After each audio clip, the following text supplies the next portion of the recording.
یه مرد، یه فرمول و تصمیمی که سرنوشت بشر رو عوض کرد.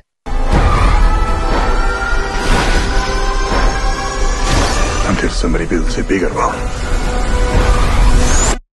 فیلم اوپنهایمر، جدیدترین شاهکار کریستوفر نولان، زندگی دانشمندی رو نشون میده که بین نابودی و نجات دنیا گرفتار میشه. Are we saying there's a chance that when we push that button, we destroy the world? Chances are near zero.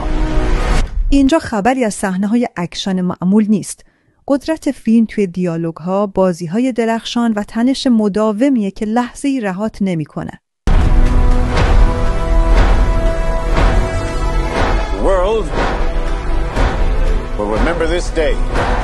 اگر دنبال یه اثر حماسی پر از فلسفه و سوالای سخت هستی، اوپنهایمر انتخابیه که ذهنتو تا مدت‌ها مشغول نگه می‌داره. This is a matter of life and death. But I can perform this miracle.